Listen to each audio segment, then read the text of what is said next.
I'm getting really comfy for this one here. Like, I know I say it every week, but it's really interesting when I go out to interview people and I'm going to be in their homes. You never know what you're going to get, but I had a pretty good idea here with this lady, Nancy Michieli. Thanks so much for joining me here. These are comfy chairs. I was just saying, I'd be like, woo, don't get too comfortable, David. I might have a snooze here. Thanks for having me in your home. And thanks for doing this. You know, I go through, I say every week, like I have a list. And then sometimes I add people on the list. Sometimes take a little bit longer to get a yes out of, but I'm pretty persistent. You were easy. You were just like, sounds fun, let's do it, right? Yes. And that's really who you are. Like you and I met a few years ago, kind of knew of each other, but didn't really spend any time together until like a Dancing with the Stars, I think it was.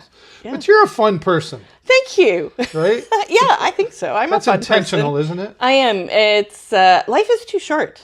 Right. Life is too short to get all worked up about things that you can't control. And I see so much of that in the world right at the moment is people get like so frustrated. I'm like, cool, okay, let's go. Let's try things. Let's do things. And and I think the more you choose to do that, the more fun you can have, the more things just show up as opportunities. It's not meant to be stressful. It isn't. Right? It isn't. Yeah. We're going to talk more about your philosophies and stuff. Okay. We'll come to that. But I go back to the beginning. You're not originally from Sarnia. Where'd you come from? I'm not. I grew up outside a small little village called Spencerville. It's about 40 minutes outside of Ottawa. Oh, okay. So from the Eastern Ontario. My parents, my father was a true Dutchman. He was a florist. So we had greenhouses and we had a farm. I had a horse and chickens and pigs, and my mother knew nothing about flowers, but she was one of the best salespeople on the planet. So that's probably what made her good. It was like everybody's like, she's honest. Exactly. Yeah. And she could sell anything. She was really talented. Nice. Brothers and sisters? I have one brother, and he still lives out in Spencerville. Okay. And yeah. Do you see him once in a while, though? Like... I do. We don't see each other very often, but every so often we get to see each other. Yeah, and I don't know, mom and dad still around? Or unfortunately, both of my parents have passed away now. So my dad's been gone, over 20 years now, which is surprising. And then flies, right? Yeah. It's interesting because my dad got leukemia. Okay. And he fought it really hard, but unfortunately, the leukemia took over. And my father was one of these true farmers, and so he had worked and worked and worked and worked. He went in for a regular series of tests, and the doctor's like, "How much energy do you have?" And he's like, "Well, I'm like in my 70s, and I have to take breaks every now and again." Yeah. And they're like, "No, you shouldn't be able to get out of bed." And the leukemia was that bad. And then my mom passed away in 2016 from a weird blood disease called amyloidosis. So they both had these like strange blood diseases. But both my parents, my dad was born in the Netherlands. And emigrated to Canada in the 50s. My mom was born in England, and her family emigrated to Canada in the 50s, and they met in Montreal. And nice. This is interesting. Jennifer, my wife's going to love this because she's Dutch family. Yes. Her dad passed recently. He was a farmer, Yep. Dutch farmer, came here in the 50s. Yes. All that stuff. But you talk about your dad there. Jennifer's dad had, there was a lot going on there. And I remember the doctor saying, "How old are you? And you shouldn't be doing this." And when he was in the hospital, the nurses there said, "Dutch farmer." Yeah.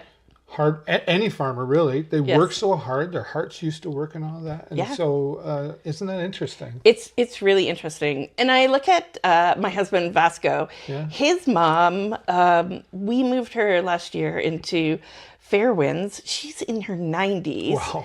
And was living on her own. I'm so impressed with these people. And so my goal is to just like grow up and be someone who can live a very long life. Yeah. Like, yeah. I'm like my dad. If I can get to 80,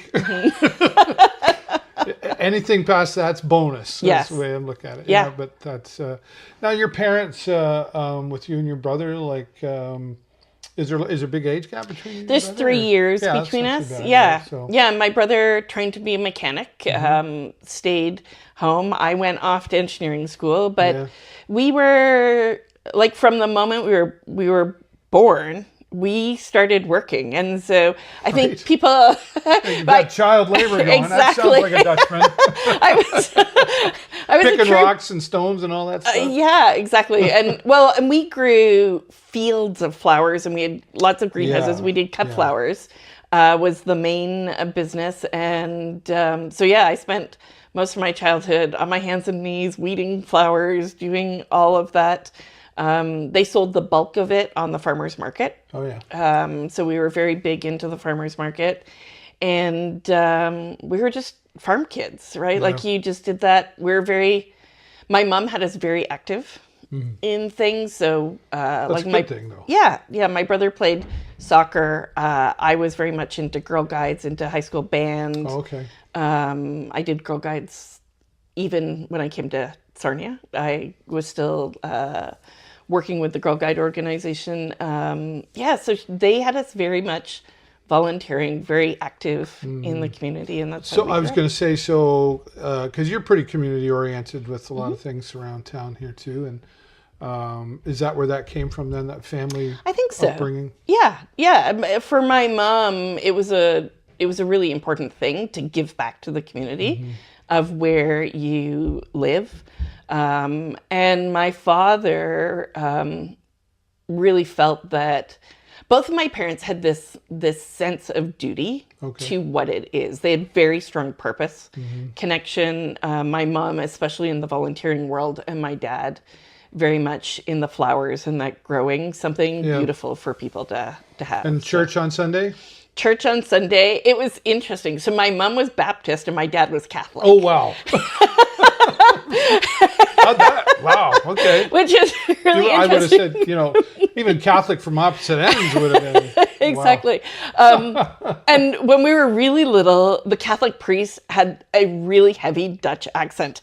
And my dad was like, I can't even understand him. So we went to the United Church when we were really little to learn Sunday school and those types of things. And then eventually went to communion and moved back into the Catholic Church. But one of the coolest things I will have to say is I've had the opportunity to travel all over the world and walk into some of the most beautiful churches. Oh, I'm so jealous. Around the I world. can't wait Like, to do that. yeah, like the Baha'i Temple in India, one of the most stunning buildings I know. ever see. When you're in India, you get to go in all kinds of different, like Zoroastrian and so, yeah, I've been indoctrinated into all kinds of different religions. I just which got is back really from cool. Germany recently, and I've been to Budapest as well. Yes.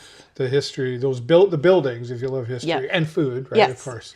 And we got nothing going on over here in North America compared to Europe. No. I said it. It's true, though, It right? is. Like culture-wise. Yeah. And so you've been able to enjoy those experiences because Yes. of your work, or Because actually Girl Guides. So my mom was really big into Girl Guides. And when I was a teen, we went to Mexico, Cuernavaca, to the World Center of Girl Guides in Mexico. Nice. I took a group of kids to the World Center in Switzerland in the 2000s, somewhere in that time We frame. don't have enough time for this. Yeah, and then my mom wanted to go to India to see the World Center, the Girl Guide World Center in India. So that's what had us go to India. But my mom was big on travel. Nice. And so while we didn't have a lot of money, every 3 years she would put money away. And as kids, we were taught to save money so that we could go on trips and vacations. And so... Okay. And how did you and Vasco meet? We met at work.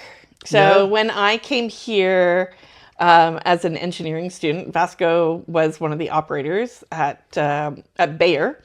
And it's funny because they asked him feedback on whether they should hire me, and he's like, "Yeah, you should hire." Like, yeah, you do. Yeah. And so yes, we started dating quite early once that I right? moved to Sarnia, and we have been together since '96. So Wow. gosh, that's like almost, that's what, 29 years this summer. That's crazy. Yeah. So we've been for together you. a long Good for time. you. Thank you. Is there a secret to it? So I'm going to tell you, ballroom dance is our couples therapy. Yeah. So I'd probably have to spend a lot of money at couples therapy if we didn't have ballroom dance. Right. Yeah, that's a big. Well, let's go there now that you brought it Yeah. up. The dancing. I mean, like I say, I really got to know you and Vasco through our mutual friend Eve Morgan. Yeah. I didn't want to do it, Eve, but she has a way. She does. Of convincing you to say, "Okay, fine." She does. So that's a common ground for, like, did you both have interest in dance before? So or did you do that Eve, so together? I've done Dancing with the Stars for 11 seasons. Yeah. We've done 11 seasons in total, and Eve was one of the first people who was roped in to being a star on Dancing with the Stars. And we met that way. And we became really good friends really quickly over that first season of Dancing with the Stars, because unlike the later ones, we did that very first year, we did like a group routine with all of the stars that year. And so Eve then, I love her as a radio host, right? Yes. She takes stuff from her day and implements it in. And so she would start talking. I'd be like driving along and I'd all of a sudden hear her talking about dance practice or things that I was doing. And then she would get these calls like, how do we take dance lessons with her? Oh, is that right? Yeah. Yeah. So What about you and Vasco? Like, did you both dance before you met, or was that something you did together? So we actually started to do that together. We started with salsa lessons back in late in 99, I want to say. Salsa lessons, 99 or 2000, somewhere in that time period. And we did that for a couple of years with a fun group of people back here in Sarnia. And then we kept trying to find a place to continue our dance lessons. And we finally started lessons in London at the Fred Astaire studio. And this December, we hit 20 years of doing ballroom. We compete. I was going to say, you guys compete too. Yeah, so we compete It's in not ballroom. fair. I'm telling you, like, you watch. I still have video of the year that I did it, and then there were other years I think I was a judge a couple times, and you've been in it, and I just watch. You just watch, and you just go, how hard can that be? So when we compete, there's two different ways that we compete. So we'll do a full routine, which will be 3 minutes long. Wow. I'll tell you, 3 minutes is a lot. And we have pro coaches who choreograph, and like, we've been blessed to have coaches who choreograph for TV shows like Dancing with the Stars. Yeah. And so you think you can dance, choreograph and coach us. And then trying to take that and work. And we will put in a minimum of 50 hours to learn a routine, to learn 3 minutes of dance. And then it will be okay, but it won't be like outstanding. Wow. And so, but most of when we compete, it's 90 seconds long per. So whether we're doing a choreographed routine or whether we're doing open competition, which means they put music on and you just dance patterns that you know to do. Mm-hmm. You must. Do you have like ESP to know what your partner's doing? Do you know what I mean? There must be a mental connection. It takes quite a bit of time to actually build that connection. You learn from body language. Right. So like when Vasco's head goes this way, right? I know we're going this way. Like I will know based on his body posture. And right at the moment, we've been working with this amazing young woman who's competed all over the world, just on like these fine little details of how my hand clasps into his, right? Like so that a certain way. to get the pressure, right? To feel. as you move forward. like a puzzle, So right? It's like a puzzle. It is. Yeah. Yeah. But it's amazing because if you're worried about Alzheimer's or things to that effect, dance is considered one of the best ways because that whole mind-body connection and then hearing music and keeping rhythm is It great. keeps the brain processing Keeps things. the brain processing. Boy, like memory muscle is huge in this. Mm-hmm. Again, I remember it going back and like I wasn't getting, and I remember going to Julianne and going like, we're 2 weeks away. Like, I don't know, like I was going to cry. Yeah. And she was like, just, it'll click. Exactly. It'll And just I'm like, store. when? She's like, I don't know, but it will. It I'm will. like, okay. Yeah. And then it just felt like we did it, and it was like, I can't believe I'm doing this. And, and it just was so natural. Yes. Yeah. And the feeling that when, like for me anyway, the feeling of accomplishment, the feeling of we did a great job, the audience genuinely clapped. Yes.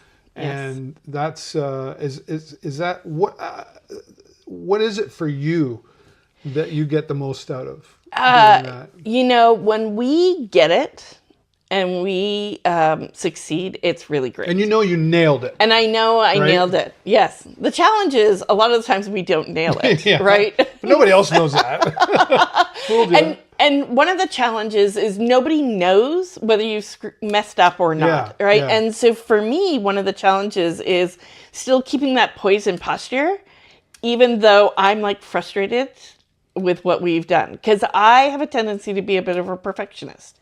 And so I'm like, yeah. And so I'll be like, no, we're supposed to be here versus here. Like in my head, I can picture the whole thing in 3D. And Vasco doesn't. Vasco, which is great. Thank goodness. You're the bossy one, are you? Yeah, but we had to do a retirement party for me back leading many, many years ago. We were like, Nancy, you have to stop back leading. You have to let him fully lead. Right. And so that was a huge challenge for me. Right, yeah, and he's not so focused on the quality of the patterns. Right. And so he brings the fun and the joy and the connection. And so it's interesting. This is why I call it marriage lessons, because we have been able to do things. Is your marriage like that too?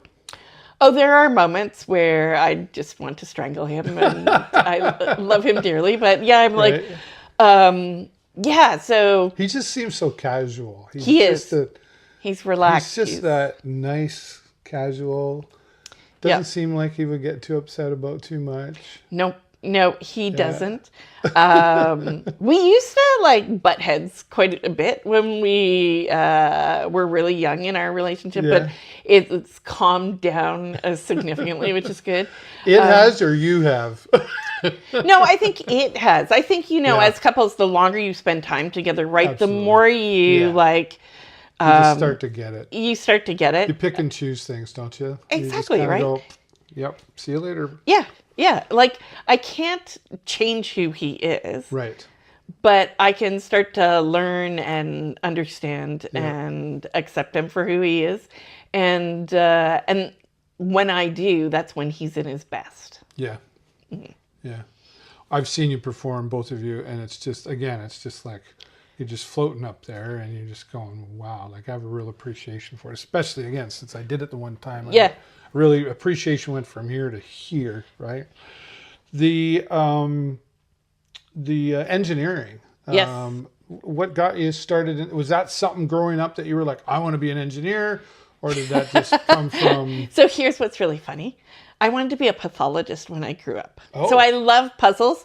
And I figured if people were dead, I couldn't screw them up any more than they already were. All right. So that's a good theory. I love puzzles. I love trying to figure things out. But I have an uncle, and he's the only uncle I still have that's alive, who, when he emigrated to Canada, he came as an electrician, put power in across the Northwest Territories and the Yukon. back in the 50s, and he went and studied engineering. And he's actually in the who's who of Canada as one of our top electrical engineers. And he always used to tease me and joke with me. And so when I was in high school, I was either going to go take music, because I was really good at music and the saxophone, or I was going to study engineering. And I figured I could probably make better money as an engineer than a musician. And so There you go. so that's where I went. I went into engineering. Yeah. And throughout my engineering career, people are like, Nancy, you are too right-brained for this left brain Right. subject. Too And creative. so, yeah, so, but I've loved being in engineering. I love working in construction, seeing things get built, helping people design things and come up with Is projects. there building, like, do you drive by those buildings later in life and go, I helped with that? Like, do you Oh, I drive by recognize- the plants. Yeah. And I'll be like, I put that vessel in, or I put that vessel in. Yeah. So I have good memories of those types of things. Mm. Yeah. So you enjoy what you do. I mean, that's kind of a nice place to sit, isn't it? It is. When you, what was there, but before you got into that, you worked on the farm. Were there other little jobs along the way? Like, So, work at a car wash somewhere? Or? Well, so my parents, had their own business. So up until I was 16, I worked for my parents. And then we were like, you should probably get some experience. And I ended up with a job with the Ministry of Natural Resources for my 2 summers, my final 2 summers before going to university. And both of those jobs had me working on trees and weeds and understanding. There used to be a program where the government would fund trees being planted on properties to really do forestation. And so I spent 2 summers doing really interesting research and traveling around at county fairs talking about trees and as a kid. And so I was really lucky to land a job like that in high school. You weren't working at the corner store selling milk. No, I was never working at the corner store selling milk. And then I went to Waterloo, which was a co-op program. Right. And so my very first co-op term ended up at Imperial in Sarnia. Oh. And it was during the time of Desert Storm, and I was working in the lab, and it was my first real experience in working here in Sarnia, living in Sarnia. And then I worked in water treatment. I ended up working 1 year because all the job market had fallen through in the chemical industry for the Canadian International Trade Tribunal. Researching beef movement between Canada and the U.S. Right. And that's interesting. That word. Yeah. Trade between Canada and the U.S.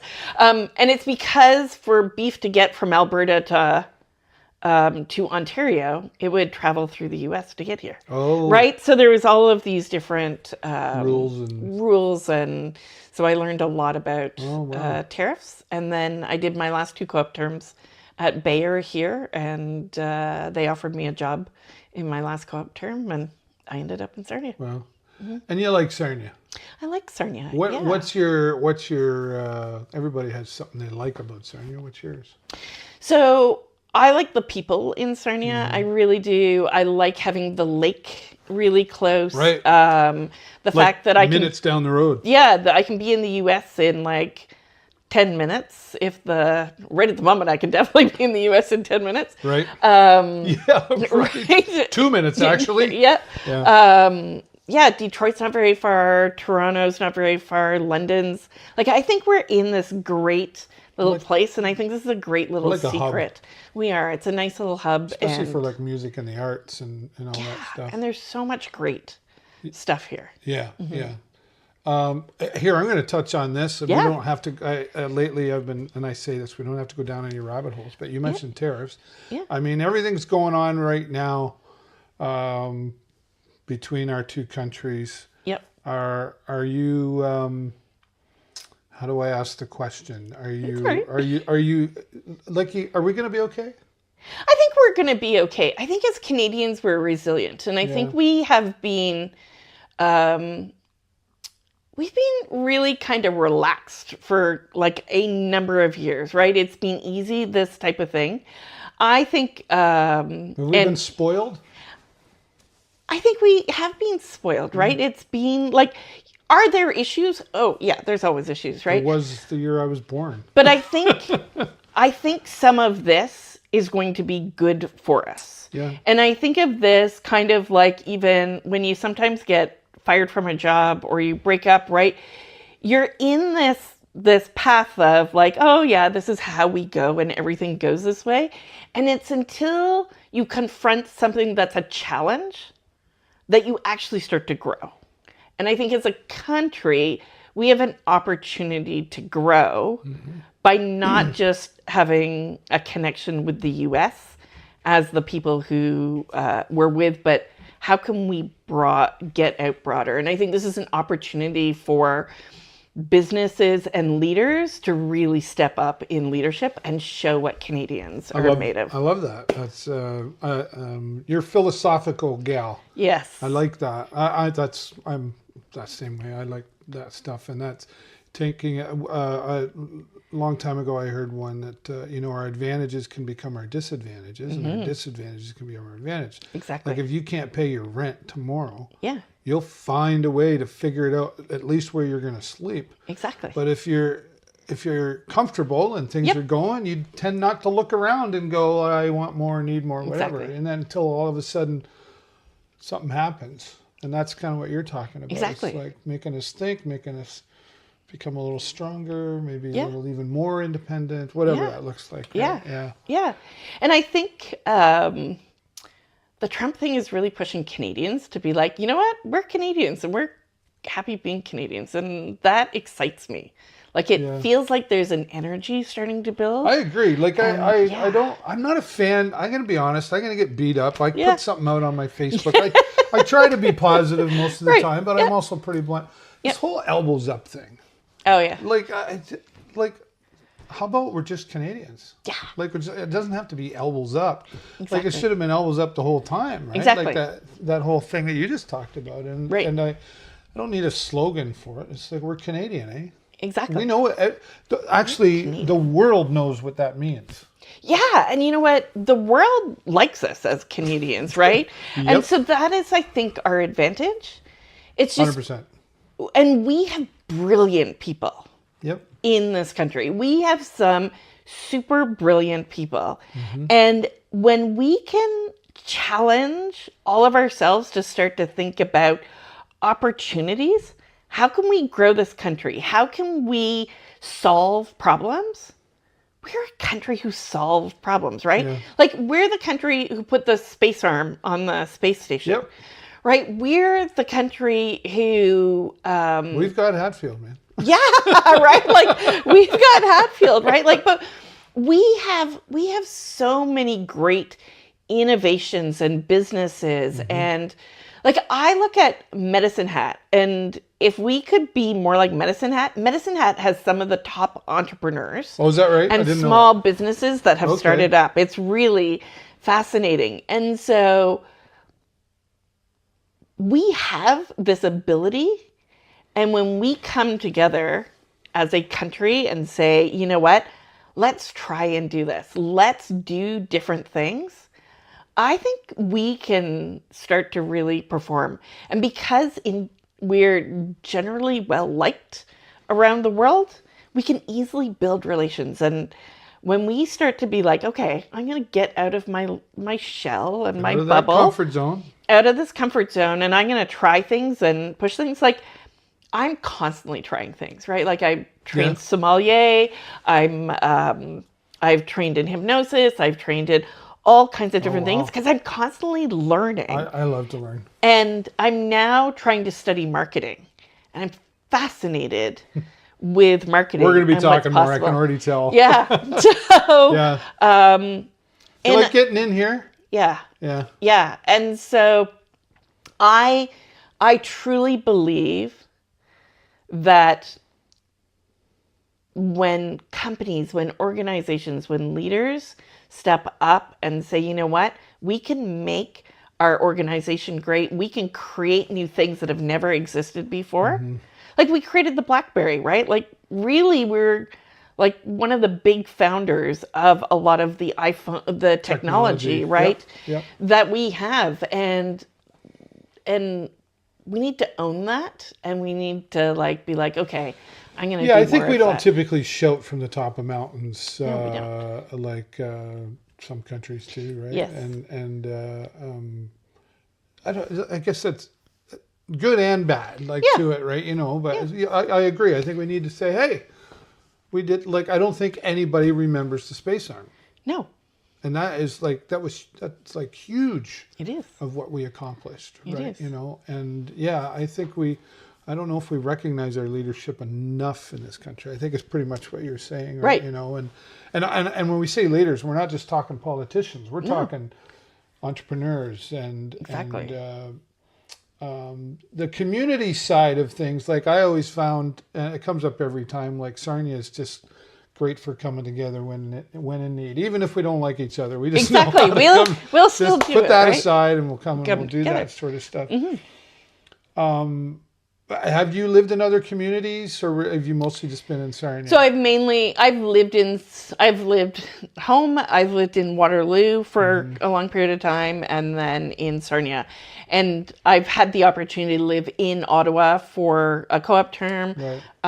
I've had the opportunity to live in Brantford for 4 months, but So would you say that compared to Sarnia, are those communities, are they as community oriented the way we are? I think Canadian communities in general are community oriented. Yeah. I think it's part of Canadians Yeah. to be very community oriented. And I think the smaller the community, the better it is Sure. at community oriented. Like I grew up in a village, or outside a village. We had 300 people, so it was like very small. Oh wow. But we You had couldn't get away with nothing. Yeah, that's true. You couldn't. But because my parents owned a nursery, if the power went out, right, people came to help, Right. right? They And showed up. when I think of Sarnia, I think of things like Saveco. So if there is Yep. an incident at one of the plants, all of the other plants come to help. Yep.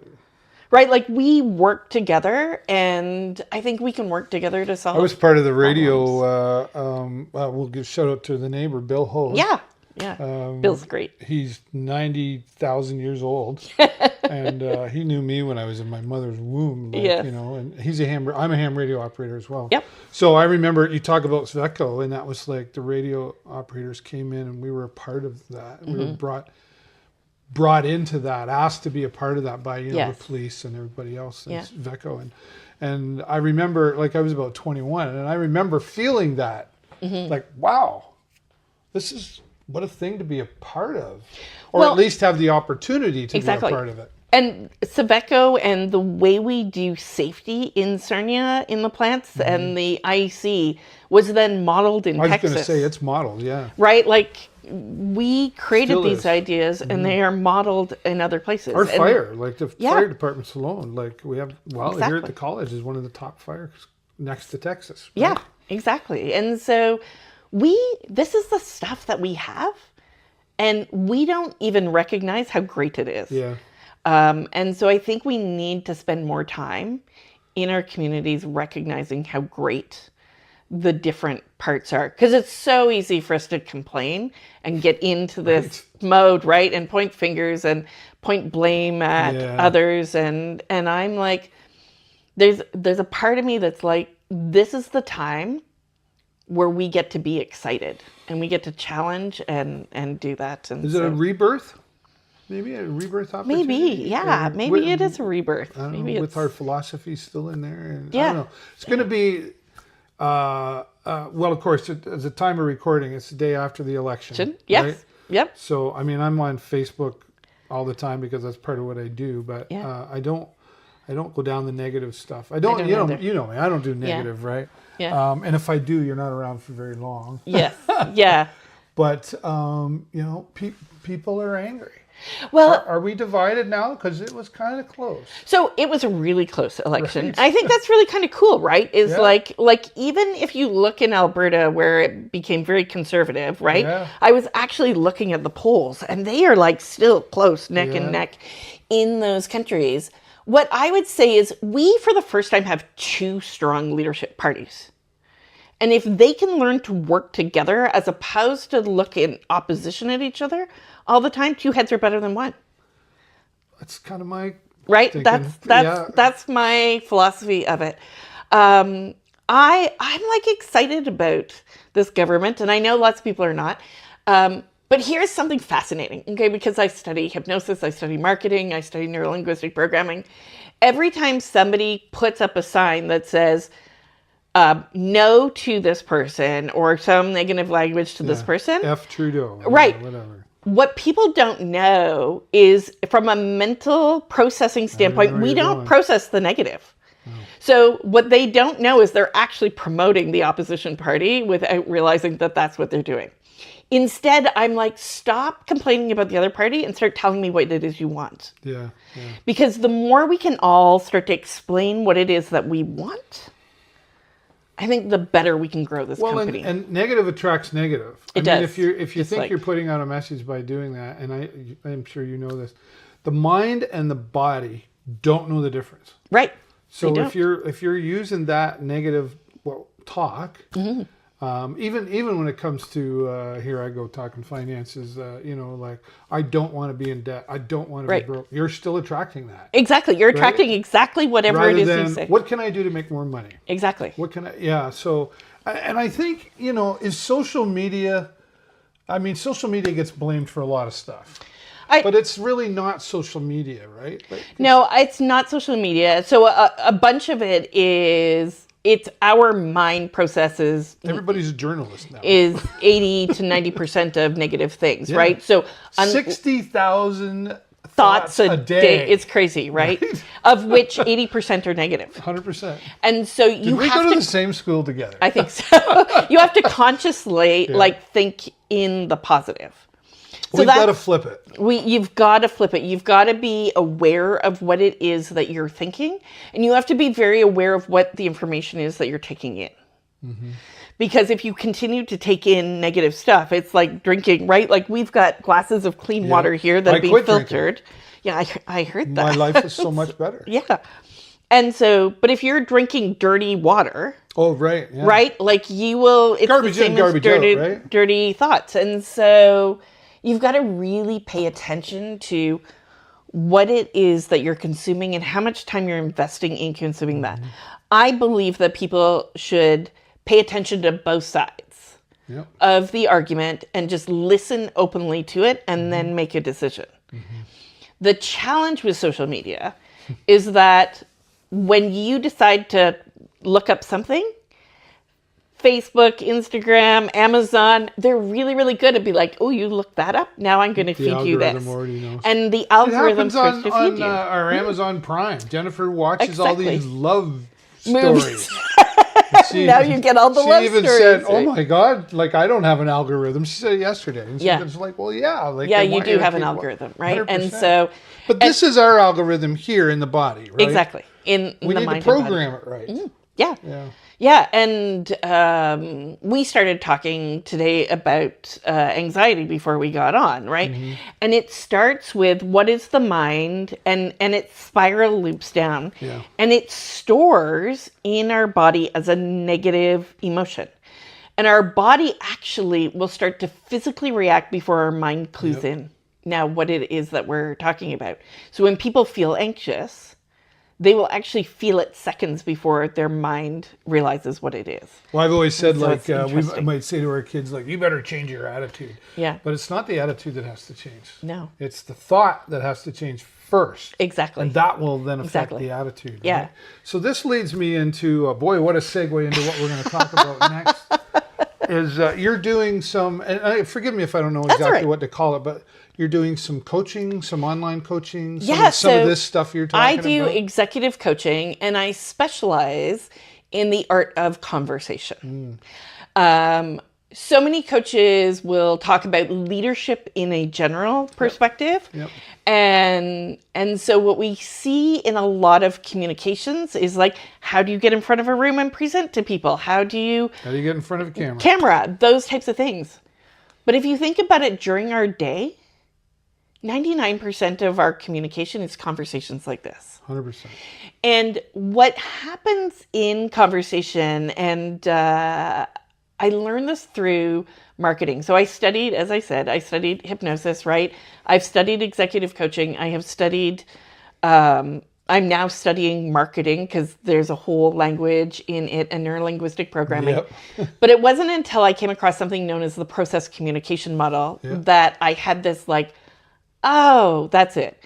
Because people will say to you, you need to be more emotionally intelligent, or you need to pay attention. And it's like, what is it that I'm doing? And the process communication model, really fascinating model, was developed by a guy by the name of Dr. Taby Kaler back in the early 70s. And he watched over and over people going through therapy sessions and watched that downward spiral that they would go through from a communication. And he realized that there were 6 communication patterns, stress patterns that people could go through. And we all have one naturally in it. So mine is to micromanage. Okay. My husband's, Vasco, his is more to blame. And it's be like, oh, it's your fault, right? Like it's his natural boy. Do I get to take a test? But what is really interesting is that when we are relaxed, we have the ability to flex our communication. So I can be funny at times, or I can be very serious and direct. Yeah. But this is the only model that I've ever seen that teaches me how to decode how you communicate. And by looking Are you decoding me right now? I'm decoding you. I wait. decode. We don't want to tell anybody. Don't tell Jennifer, for crying out loud. Yeah. Here's the secret. But what becomes really powerful is when I can figure out how to decode you, I can adapt more naturally to you, and then our conversation flows better. Well, I haven't heard of that before, but there's other similar theories out too that I've. And I think it's, it came from a place years ago of how we raised our children. You do as I tell you and don't ask questions about it. You just do as you're told. Yes. And so on. Same with the whole, well, I won't go down this, go to school, get good grades, all that stuff. We've been conditioned from day one. Yes. We were born perfect. I mean, okay, you could be born with a dysfunctional arm or whatever, but we were pretty much born perfect. Right. We were born with no fears, no fears, nothing, right? Like anxiety. Right? We had no opinions, no beliefs. Right.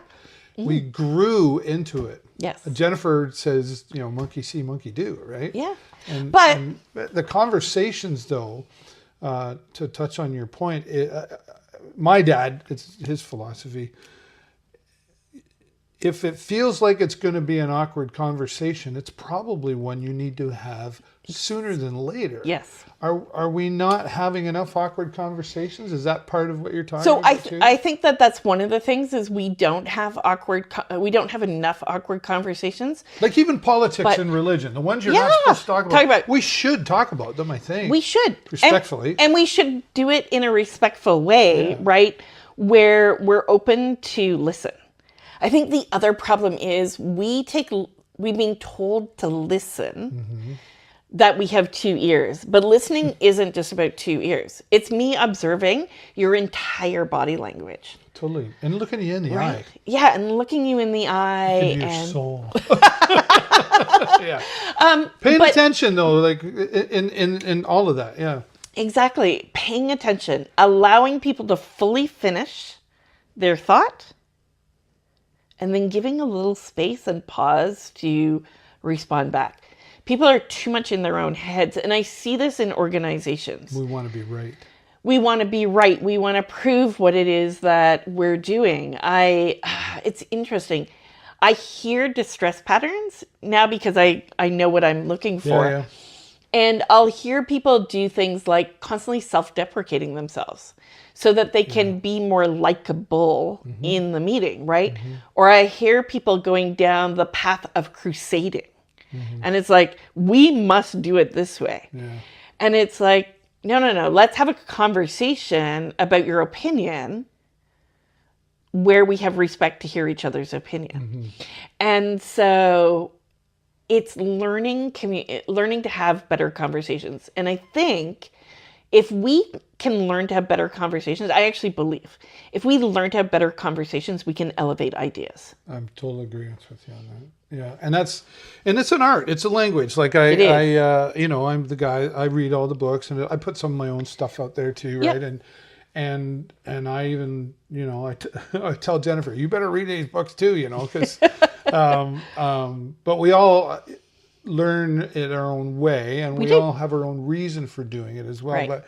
But the conversations I have now, I probably even up to 2 years ago, completely different now. Yep. I still have my moments of where I snap. Maybe I snap at Jennifer. Yes. But maybe now I go to my corner sooner than I did. Yes. And it really does comes from who you surround yourself with, the environment that you in. Yep. I don't care what you say. Even sometimes I think when we're in a room and we go, yeah, I know, I got to be around that negative person, but I can lock it out. But you really can't. No. You're in the room with it, and Exactly. it just you're not that good. You can't, And then you go home, and then You're just like exhausted. Especially a job is a good example of it. Well, I have to go to my job. No, you don't. You could change jobs, right? You could change jobs. Yeah. Well, I don't know how. Yeah, you're already telling yourself you can't, and then you're creating all that Exactly. negative coding, right? Yeah. So you've taken this. Boy, I want to talk to you more and more, but we're getting there. We're okay. Yes. But you've taken this, and I've seen you on TikTok. Yep. And other places. Was that I remember the first time I saw you on TikTok, because I'm on TikTok. I don't spend a lot of time on TikTok. No, but I can never find which one I'm supposed to be on. Right, I know, right? We can talk about that. But I remember the first time I saw you on TikTok, I was like, wow, Nancy's on TikTok. Yes. What's going on here? And at first I kind of chuckled because people laugh at me too on TikTok because we're not the typical demographic for it. Yes. It's starting to be that. Yes. But was that stepping out of the comfort zone for Nancy to get on TikTok or something? By the time I got to TikTok was fine. Yeah. What was interesting is the first time I started to do things was talking about wine on Facebook. Oh, okay. And I had taken, I can't even remember. I think it was just after I had completed my sommelier certification. Okay. And I was talking about wine, and I would be like, okay, grab the bottle, click play, go live. Because if I didn't go live, it was not happening, right? No, I hear go live, do the video, and then turn it off and walk away. And I didn't look at those for quite some period of time. Probably a good idea. And then people would stop me, right? Like when you're in a small town like Sarnia, people would 100%. stop me and they'd be like, hey, Nancy, so I went and bought that bottle of wine you recommended. It was really good. And I was like, Wow, interesting. somebody actually watched. And somebody had watched what it is. And so I'm fascinated when people will, it's amazing because people won't comment, but if they see you, they will actually comment to you in person. I was just going to say, it happens to me all the time. Like the show will be 14 years, right? Yep. And I was in the entertainment world before. So I already had a lot of people knew me. But yes, now they come up and I don't even know them. Yeah. Right. Like before I worked in the bar, I was karaoke. I saw you there. Right. So I knew you were there that Friday night, but I don't know who's watching. And yeah. I find TikTok more engaging with comments and stuff opposed to Facebook. But yes, that's interesting that you say that because I've had people go, oh, I watch your show every week. And I'm like, I don't think I've ever seen a like or a comment or anything. Oh, no, I just watch. Yeah. Yeah. Wow, interesting. Yeah. You never know who's watching, right? You never know who's watching. That impact that you can have on them, right? Yeah. What's your goal there? Like you've got this coaching business, but doing it online, are you looking to So I am, grow that bigger? yeah, I'm really looking to grow that. One of the things I'm really looking for is an opportunity to speak in front of people's companies and come in and do and volunteer to do that, to kind of start to get the process running. I can do big training. I can pull. I've done big training courses for a number of organizations in town, but I prefer a conversation. I prefer to coach one person one-on-one, Yeah. because when I coach them over a longer period of time, I'm trying to coach them on their communication habits. And we have been living with them since the day we were born. So I it's know, a right? process to go through. And so Tell training. me I've been doing it wrong all this time. Ah, sorry. Right? But that's kind of the truth. What people are gonna, Right. You're changing that. Yeah. I'm trying to help them change, and when they do change it, it's amazing. They get promoted faster. They gain more influence in their company. Yeah. People are willing to Confidence goes listen up. to them. All that Yeah, stuff. and confidence goes up. Their organization does better when they work with me on this type of stuff. And so that's really what I'm doing. I've been working with a professional speaking coach. Oh yeah. This is for people to get an idea how long and how much work this takes. I spent 3 hours with a speaking coach on a 1-minute speech today, Yeah. and it's still not done. And I'm going back. I'm going but through the same thing. Yeah. yeah, and so It's work. yeah, it's work. I'm really privileged and blessed right at the moment. My goal is to start a new series of videos that I'm going to post on LinkedIn and YouTube, and then rip them into a podcast. Nice. And it's really going to be about elevating ideas. And I was having I went to Austin, Texas in March to a conference down there. And I saw some really cool AI tools that people are building in the area of project management and team performance. And so on Monday, I was talking to a woman who's built this software to evaluate your team performance. Yeah.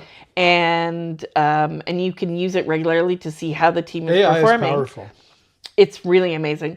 And my work connects with her work. So I teach the people their portion, and then this helps evaluate. And so I'm like, I want to do a podcast and introduce this concept to the world. And I met some really cool people from Canada there as well, who were coming up with really interesting AI innovation. Yeah. And It's good that you recognize that, because I think, there's a lot of people go, oh, I don't trust that. And you know what? Nobody trusted their credit card online when Jeff started Amazon selling books only. Yeah, I'll never do that. When meanwhile, they were already stealing your information when you swiped it on the old credit card machine. Right? Exactly, And it's just people have to.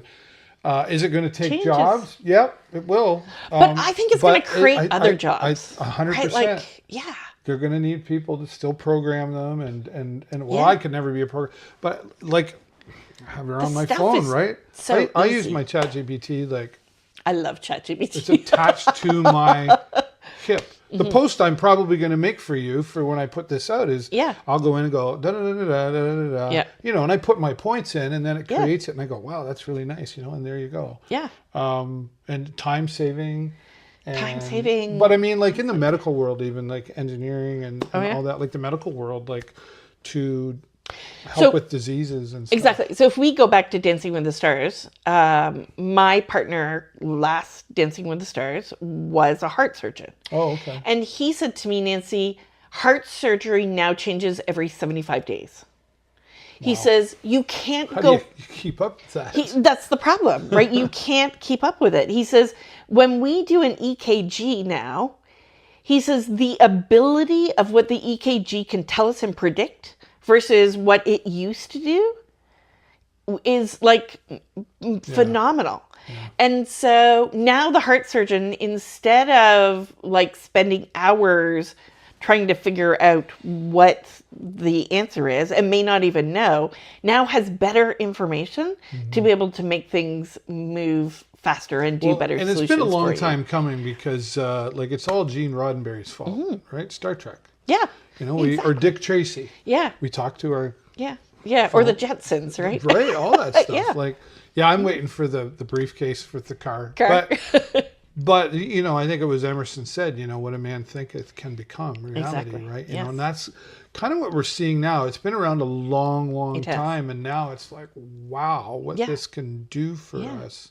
Yeah. And I think that's true if we go back to our earlier conversation about the political environment and where are we going, right?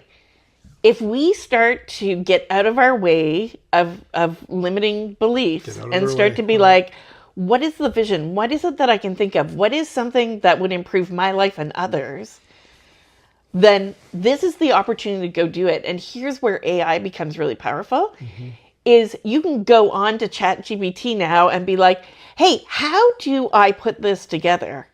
And what is it that I need to do? And it starts to tell you. Right. And it gives you some of those answers without. My problem is I got to ask ChatGPT to organize my ChatGPT because I've got so many ideas running in there, Nancy. Right. Yeah. So yeah. Yes, you know, you're right. And that's, I think the next, you know, everybody's saying the next 4 because of the election. But honestly, I think the next 5 to 7, I feel like somewhere between 5 and 7 years is really a magical time that's going to happen. To, you know, we talk about cell phones and how, you know, we wish our kids would put them down, but that's another story. But we have that technology. We have more power in I got more power in this watch than the Apollo did going going up to the moon. Yeah. And that was top technology at the time.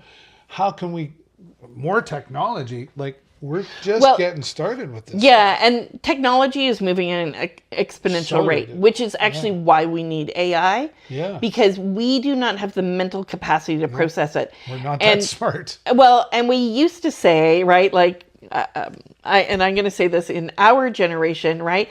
We'd watch the younger kids and they would pick up things so quickly. But because technology is moving at such a rapid, exponential pattern, even young children can't keep up with the speed that it's going to get. So we need tools that can help us process it. And the better get at using things like AI, the more we can actually reduce the stress on ourselves. Because if we try and process it all ourselves, we will burn ourselves out. Can't do it. And we can't do it. So we're not even using our full brain as it is, right? So that's a whole other story. Oh my God, there's so many topics. I know. I have a feeling that we're going to still be talking, but I do. Thank you so much. Thank you. This was great. I didn't know what to expect other than it would be fun. I knew that was going to happen, and it has been. So thank you very much. Have you got any socials you want to throw out there quick? So if anybody is just looking to connect with me, follow me on LinkedIn. That is where I do most of my posting. I try and go live once a week on LinkedIn. Like I said, I'm going to start to build a new podcast. I'll put the link in the comments here too. Yeah. So connect with me on LinkedIn, and if speaking anxiety is struggling, this fearlessspeakingformula.com. Okay. And fearlessspeakingformula.com. Awesome. Yeah. Thanks again. And thanks to all of you. You know what I'm going to say? Click the like or the love button, but click the share button. It's the most important button so we can share Nancy's story and everybody else that I have here on the show. But as always, that's all the time I got for you this week. Have a great week and an even better weekend. We will see you next time right here on the show. Bye for now.